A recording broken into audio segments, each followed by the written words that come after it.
Assalamualaikum warahmatullahi wabarakatuh. Halo semuanya, perkenalkan saya adalah Siti Najwa Aulia dan pada kesempatan kali ini saya bersama dengan Najla Balkis Sabita dan Reka Sahirah akan mempresentasikan analisis kasus gangguan bahasa pada anak.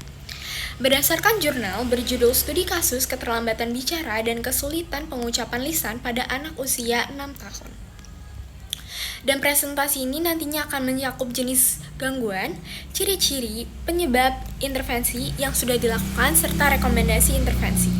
Nah, untuk kasus ini sendiri itu berfokus pada seorang anak laki-laki. Dia itu namanya Kendrick Ferial Surbakti dengan usianya itu 6 tahun. Nah, Kendrick ini itu sebenarnya itu tidak mengalami keterlambatan bicara ketika kecil. Pada usia 3 tahun, ia tuh sudah mampu berbicara dengan lancar.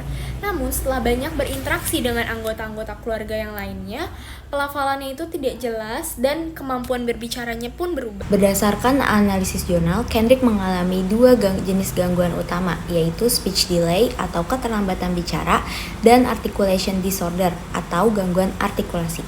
Meskipun sudah berusia 6 tahun, Kendrick hanya mampu merangkai 2 hingga 4 kata. Ia juga kesulitan mengucapkan beberapa konsonan seperti huruf R menjadi L dan huruf V menjadi M.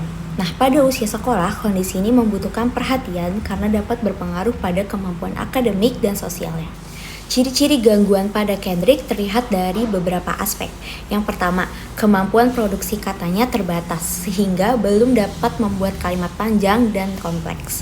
Kedua, terdapat gangguan artikulasi seperti roti menjadi loti dan vena menjadi mena. Ketiga, Kendrick cenderung pemalu dan kurang percaya diri terutama saat berbicara dengan orang baru. Selain itu, ia berinteraksi erat dengan anak lain yang cadel sehingga meniru pelafalan yang salah.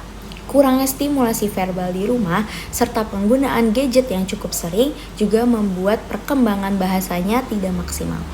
Penyebab gangguan bahasa yang dialami oleh Kendrick bersifat multifaktor. Yang pertama adalah faktor lingkungan sosial. Kendrick terpapar oleh teman sebayanya yang mengalami masalah artikulasi bahasa, sehingga ia seringkali meniru cara bicara temannya tersebut. Yang kedua adalah penggunaan gadget. Kendrick seringkali menerima stimulasi hanya dari satu arah, yaitu dari tontonan ataupun dari YouTube Kids. Dan yang terakhir adalah Kendrick sering merasa malu sehingga ia jarang sekali untuk melatih berbicara.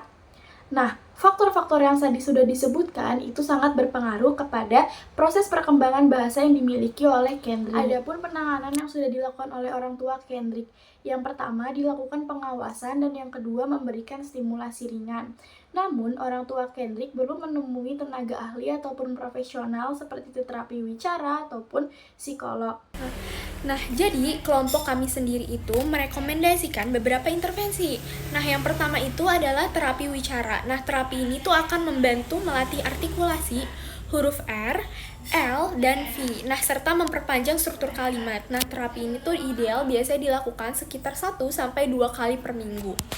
Yang kedua, peningkatan stimulasi verbal di rumah. Nah, orang tua di sini tuh dapat membacakan buku, mengajak anak bercerita, dan memainkan permainan yang melatih bahasa. Yang ketiga adalah pelatihan orang tua. Nah, ini tuh bisa menggunakan teknik modeling dan expansion. Nah, untuk memberikan contoh ucapan yang benar dan memperkaya struktur kalimat anak. Keempat, pembatasan gadget.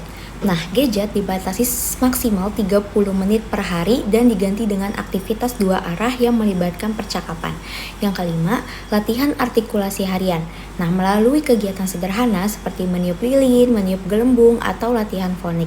Yang keenam, mengatasi rasa malu dengan aktivitas kelompok kecil seperti role play, bermain tokoh-tokohan, dan latihan memperkenalkan diri. Melakukan kolaborasi dengan guru sekolah, di mana guru membantu mengkoreksi pelafalan Kendrick yang kurang tepat dan juga memberikan laporan kepada orang tua Kendrick setiap harinya.